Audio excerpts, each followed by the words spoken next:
ವೀಕ್ಷಕರೇ, ಮಣಿಪಾಲ ಸಮೂಹ ಸಂಸ್ಥೆಯ ವತಿಯಿಂದ ಪ್ರತಿ ವರ್ಷವೂ ಕೂಡ ನ್ಯೂ ಇಯರ್ ಅವಾರ್ಡ್ ಅನ್ನು ಸಮಾಜದ ಗಣ್ಯ ವ್ಯಕ್ತಿಗಳಿಗೆ ಕೊಡುತ್ತಾ ಬಂದಿರುತ್ತಾರೆ. ಅದೇ ರೀತಿ ಈ ಬಾರಿಯೂ ಕೂಡ ಸಮಾಜದ 4 ಗಣ್ಯ ವ್ಯಕ್ತಿಗಳನ್ನ ಗುರುತಿಸಿ ಈ ಬಾರಿ ಪ್ರಶಸ್ತಿ ಪ್ರದಾನವನ್ನ ಮಾಡಿ ಗೌರವಿಸಿದ್ದಾರೆ. ಹಾಗಾದ್ರೆ ಈ ಬಾರಿ ನ್ಯೂ ಇಯರ್ ಅವಾರ್ಡ್ ಅನ್ನ ಪಡೆದುಕೊಂಡವರು ಯಾರು?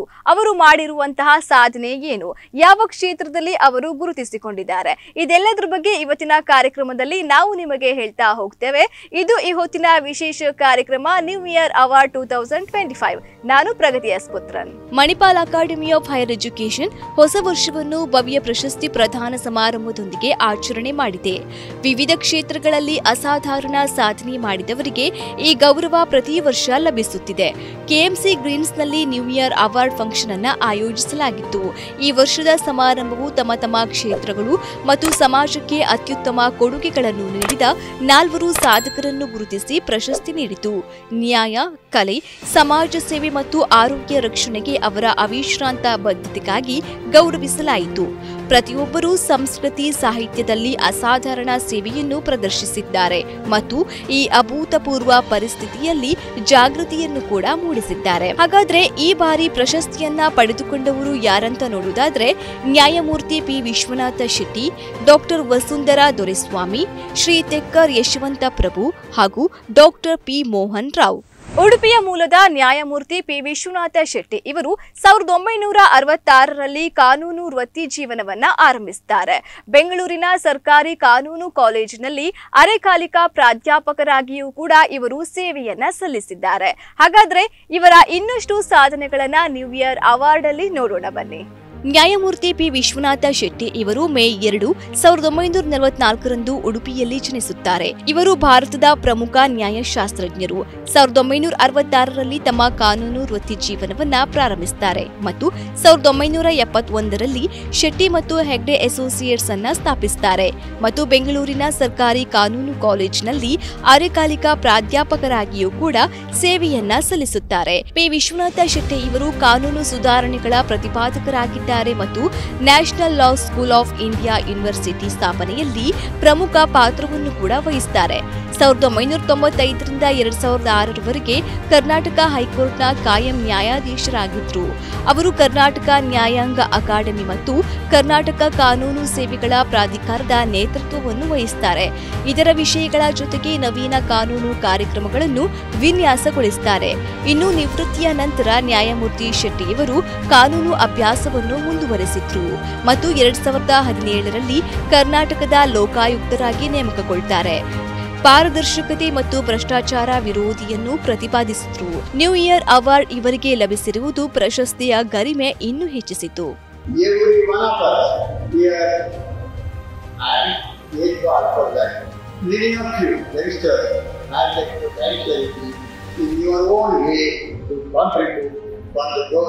and development of the society.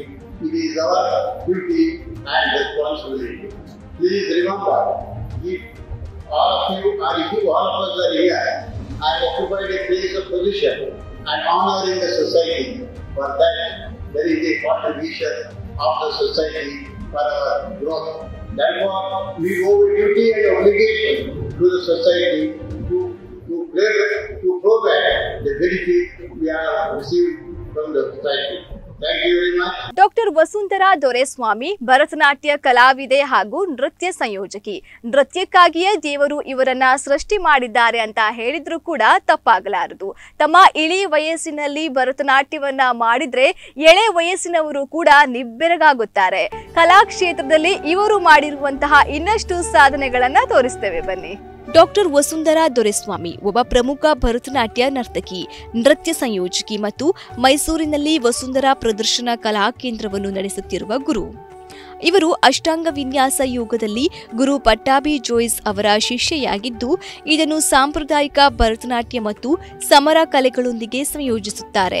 ಅವರ ಪಾಂಚಾಲಿ ಮತ್ತು ಕ್ಷಾತ್ರ ದ್ರೌಪದಿ ನೃತ್ಯ ಪ್ರಕಾರಗಳ ಶ್ರೀಮಂತಿಕೆ ಮತ್ತು ಸಮ್ಮೇಳನಕ್ಕಾಗಿ ಜಾಗತಿಕವಾಗಿ ಹೆಚ್ಚು ಮೆಚ್ಚುಗೆ ಪಡೆದ ನೃತ್ಯ ಸಂಯೋಜನೆಗಳಾಗಿವೆ. ಇವರಿಗೆ 2022ರಲ್ಲಿ ಸಂಗೀತ ನಾಟಕ ಅಕಾಡೆಮಿ ಪ್ರಶಸ್ತಿಯನ್ನು ನೀಡಲಾಯಿತು. ದೂರದರ್ಶನದಲ್ಲಿ ಎ ಗ್ರೇಡ್ ಕಲಾವಿದರಾಗಿರುವ ಇವರು ಜಾಗತಿಕ ಜಾಗತಿಕವಾಗಿ ಅನೇಕ ಪ್ರದರ್ಶನವನ್ನು ಕೂಡ ನೀಡಿರ್ತಾರೆ. ಇವರ ಕೇಂದ್ರದಲ್ಲಿ ನರ್ತನ ಮತ್ತು ನರ್ತಕರ ತಲೆಮಾರುಗಳನ್ನು ಪೋಷಿಸಲಾಗುತ್ತದೆ ಮತ್ತು ಅವರ ಪುಸ್ತಕ ನಾಟ್ಯ ಯೋಗ ದರ್ಶನದಲ್ಲಿ ಅವರು ನೃತ್ಯ ಮತ್ತು ಆಧ್ಯಾತ್ಮಿಕತೆಯ ಸಂಗಮವನ್ನು ಅನ್ವೇಷಿಸುತ್ತಾರೆ. ನಮಸ್ಕಾರ, ನಾನು ಡಾಕ್ಟರ್ ವಸುಂಧರಾ ದೊರೆಸ್ವಾಮಿ, ಭರತನಾಟ್ಯ ಕಲಾವಿದೆ. ನಾನು ನನ್ನ 4ನೇ ವಯಸ್ಸಿಂದ ನೃತ್ಯವನ್ನು ಕಲ್ತ್ಕೊಂಡು ಬಂದೆ. ಮೊದಲಲ್ಲಿ ಕಥಕಳಿ ಕಲಿತು ಆಮೇಲೆ ಭರತನಾಟ್ಯವನ್ನು ಕಲಿತೆ. ನಾನು ಇದನ್ನು ಈ ಕಲೆನ ಡಿವೈನ್ ಆರ್ಟ್ ಅಂತ ಹೇಳ್ತಾ ಇದ್ದಾರೆ. ಆ ಕಲೆನ ಅದೇ ಥರದಲ್ಲಿ ಗೌರವವಾಗಿ ನಾನು ಸ್ವೀಕರಿಸ್ತಾ ಇದ್ದೀನಿ, ಅದೇ ಥರ ಪ್ರದರ್ಶಿಸ್ತಾ ಇದ್ದೀನಿ. ಇವತ್ತಿನ ದಿವಸ ಮಾಹೆಯವರು, ಮಣಿಪಾಲ್ ಹೈಯರ್ ಎಜುಕೇಷನ್ನವರು ನನ್ನನ್ನು ಗುರುತಿಸಿ ಈ ಸನ್ಮಾನವನ್ನು ಮಾಡಿದ್ದಕ್ಕಾಗಿ ಅವರಿಗೆ ನಾನು ಋಣಿಯಾಗಿದ್ದೀನಿ. ಇದು ನನ್ನ ಮಹಾಭಾಗ್ಯ ಅಂತ ಅಂದ್ಕೊಂಡಿದ್ದೀನಿ. ಯಾಕಂದರೆ ನನ್ನ ತವರೂರಿನಲ್ಲಿ ನನಗೆ ಸಿಗುವಂಥ ಈ ಗೌರವ ಬಹಳ ಒಂದು ಮುಖ್ಯವಾದ್ದು ನನ್ನ ಜೀವನದಲ್ಲಿ. ಉದರ ತರದನ ದಿರನ ದೀಪ್ ದೀಪ್ತನ ಉದರ ದೀಪ ಉದರ ತರದನ ದಿರನ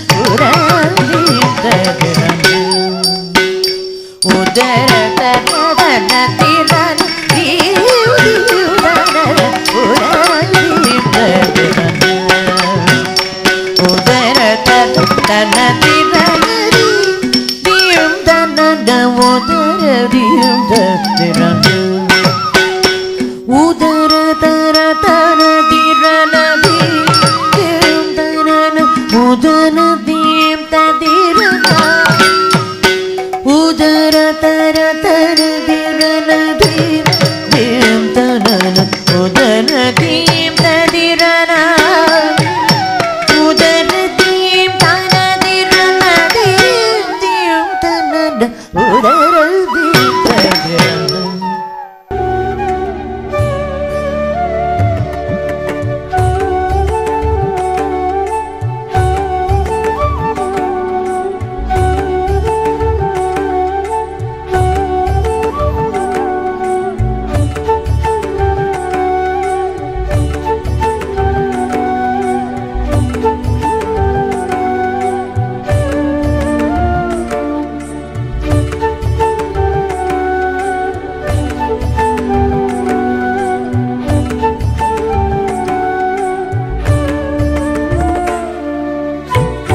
ತೆಕ್ಕಾರ್ ಯಶವಂತ ಪ್ರಭು ಇವರು ಬ್ಯಾಂಕಿಂಗ್ ಕ್ಷೇತ್ರದಲ್ಲಿ 4 ದಶಕಗಳಿಗೂ ಅಧಿಕ ಅನುಭವವಿರುವಂತಹ ಒಬ್ಬ ಶ್ರೇಷ್ಠ ಬ್ಯಾಂಕರ್. ಬ್ಯಾಂಕಿಂಗ್ ಕ್ಷೇತ್ರಕ್ಕೆ ಇವರ ಕೊಡುಗೆ ಅಪಾರ ಅಂತ ಹೇಳಿದ್ರು ಸುಳ್ಳಾಗಲಾರದು.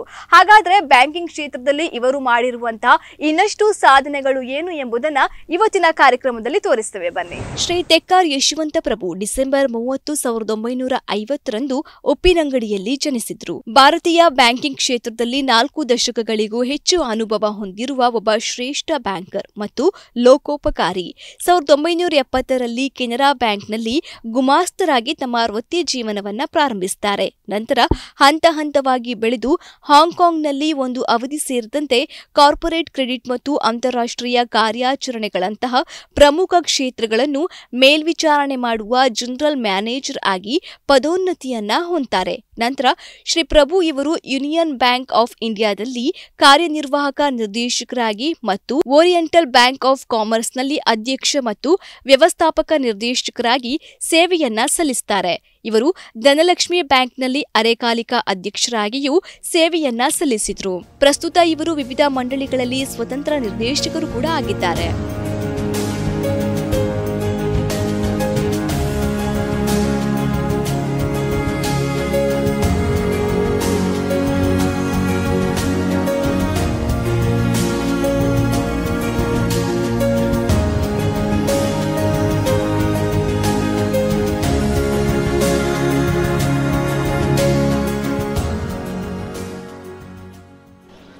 My journey in banking from clerical post to the corner office of the chairman and managing director spanning over 40 years is a story of undeterred determination, hard work, commitment and devotion and support and encouragement from my senior bankers.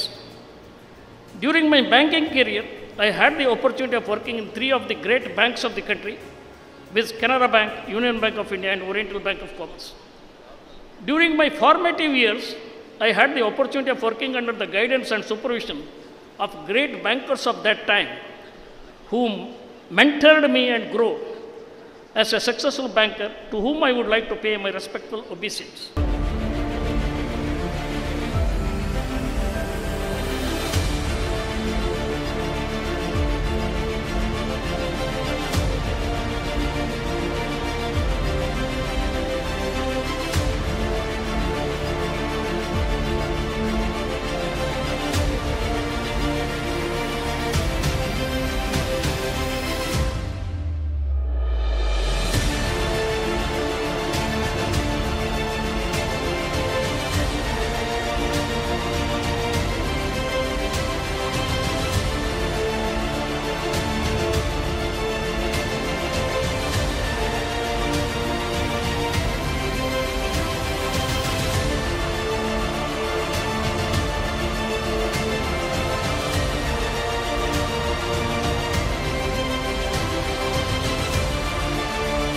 Doctor P Mohan Rao ಹೃದ್ರೋಗ ತಜ್ಞರು, ಆರೋಗ್ಯ ಕ್ಷೇತ್ರದಲ್ಲಿ ದಶಕಗಳಿಗೂ ಹೆಚ್ಚು ಅನುಭವವನ್ನ ಹೊಂದಿದ್ದಾರೆ. ಈ ಬಾರಿಯ new year award ಅನ್ನ ಇವರು ಕೂಡ ಪಡೆದುಕೊಂಡಿದ್ದಾರೆ. ಹಾಗಿದ್ರೆ ಆರೋಗ್ಯ ಕ್ಷೇತ್ರದಲ್ಲಿ ಇವರು ಮಾಡಿರುವಂತಹ ಸಾಧನೆಗಳೇನು ಎಂಬುದನ್ನ ಕಾರ್ಯಕ್ರಮದಲ್ಲಿ ನೋಡೋಣ ಬನ್ನಿ. ಉಡುಪಿಯವರಾದ ಡಾಕ್ಟರ್ ಪಿ ಮೋಹನ್ ರಾವ್ ಇವರು 1940ರಲ್ಲಿ ಜನಿಸುತ್ತಾರೆ. ಆರೋಗ್ಯ ಸೇವೆಯಲ್ಲಿ ದಶಕಗಳಿಗೂ ಹೆಚ್ಚು ಅನುಭವವನ್ನು ಇವರು ಹೊಂದಿದ್ದಾರೆ. ಜನರಲ್ ಮೆಡಿಸಿನ್ನಲ್ಲಿ ಎಂಡಿ ಪದವಿ ಮತ್ತು ಇಂಡಿಯನ್ ಸೊಸೈಟಿ ಆಫ್ ಎಲೆಕ್ಟ್ರೋಕಾರ್ಡಿಯಾಲಜಿ ಮತ್ತು ಇಂಡಿಯನ್ ಕಾಲೇಜ್ ಆಫ್ ಕಾರ್ಡಿಯಾಲಜಿಯಿಂದ ಫೆಲೋಶಿಪ್ಗಳನ್ನು ಕೂಡ ಹೊಂದಿದ್ದಾರೆ.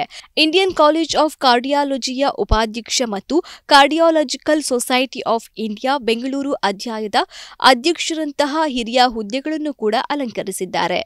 ಕೆಎಂಸಿ ಗ್ರೀನ್ಸ್ನಲ್ಲಿ ನಡೆದ ಸಮಾರಂಭದಲ್ಲಿ ಅಧ್ಯಾಪಕರು, ವಿದ್ಯಾರ್ಥಿಗಳು, ಹಳೆ ವಿದ್ಯಾರ್ಥಿಗಳು ಮತ್ತು ಹಿತೈಷಿಗಳು ಭಾಗವಹಿಸಿದ್ರು. ಸಮಾಜಕ್ಕೆ ನೀಡಿದ ಗಮನಾರ್ಹ ಕೊಡುಗೆಗಳಿಗಾಗಿ ಈ ಅತ್ಯುತ್ತಮ ವ್ಯಕ್ತಿಗಳಿಗೆ ಗೌರವ ಸಲ್ಲಿಸಲು ಸಾಕ್ಷಿಯಾಗಿದ್ರು. ಪ್ರಶಸ್ತಿ ಪುರಸ್ಕೃತರ ಹೃದಯ ಸ್ಪರ್ಶಿ ಭಾಷಣಗಳು ಮತ್ತು ಆಯಾ ಪರಂಪರೆಗಳಿಗೆ ಹೃತ್ಪೂರ್ವಕ ಗೌರವಗಳು ಇಡೀ ಕಾರ್ಯಕ್ರಮಕ್ಕೆ ಪೂರಕವಾಗಿದ್ದವು. ಈ ಅವಾರ್ಡ್ ಬಹಳ ವಿಶೇಷಮ್ಮ. ಯಾಕೆಂದರೆ ನಾನು ಉಡುಪಿಯವ, ಮಣಿಪಾಲ್ ಉಡುಪಿ ಒಂದೇ. ಈಗ ಈ ನಮ್ಮ ಊರಿನಲ್ಲೇ ನನಗೆ ರೆಕಗ್ನಿಷನ್ ಸಿಕ್ಕಿದರೆ ಸ್ವಲ್ಪ ಈ ಥರ ನಮ್ಮ ಜನರು, ಅದು ಬಹಳ ವಿಶೇಷ. ನನಗೆ ಭಾಳ ಇಂಪಾರ್ಟೆಂಟು ಇನ್ ಲೈಫ್. ಅಷ್ಟು ಮಾತ್ರ ಅಲ್ಲ, ಮಾಹೆ ಅಂತ ಹೇಳೋ ಒಂದು ಈಗ Manipal academy of higher education ಬರೇ ನಮ್ಮ ಕರ್ನಾಟಕ ಅಲ್ಲ, ನಮ್ಮ ದೇಶ ಅಲ್ಲ, internationally very well known educational hub for which ನಾವೆಲ್ಲರೂ we are all very proud of. Working ಪೀರಿಯಡ್ನಲ್ಲೂ ಆನಂತರ ರಿಟೈರ್ಮೆಂಟ್ ಆದರೂ ಜನರ ಸೇವೆ ಮಾಡಲಿಕ್ಕೆ ಈ ಶ್ರೀ ಕೃಷ್ಣನ ಆಶೀರ್ವಾದ ಅವಕಾಶ ಇತ್ತು. ನಾನು ಮೆಡಿಕಲ್ ಕಾಲೇಜ್ ಹೆಡ್ ಆಗಿದ್ದೆ, ಎಕ್ಸಿಕ್ಯೂಟಿವ್ ಡೈರೆಕ್ಟರ್ ಆಗಿ MVJ ಮೆಡಿಕಲ್ ಕಾಲೇಜ್ 18-20 ವರ್ಷ 400 ಗ್ರಾಮಗಳಿಗೆ ಫ್ರೀ ಮೆಡಿಕಲ್ ಸರ್ವಿಸ್ ಕೊಟ್ಟಿದ್ದೇವೆ.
ಎಸ್ ವೀಕ್ಷಕರೇ, ನೋಡಿದ್ರಲ್ಲ ಮಣಿಪಾಲ ಸಮೂಹ ಸಂಸ್ಥೆಯವರು ಕೊಡುವ ನ್ಯೂ ಇಯರ್ ಅವಾರ್ಡ್ 2025 ನಲ್ಲಿ ಯಾರೆಲ್ಲ ಪ್ರಶಸ್ತಿಯನ್ನ ಮುಡಿಗೇರಿಸಿಕೊಂಡಿದ್ದಾರೆ, ಇವರು ಮಾಡಿರುವಂತಹ ಸಾಧನೆ ಏನು, ಇದೆಲ್ಲದರ ಬಗ್ಗೆ ಇವತ್ತಿನ ಕಾರ್ಯಕ್ರಮದಲ್ಲಿ ನಾವು ನಿಮಗೆ ತೋರಿಸಿದ್ದೇವೆ.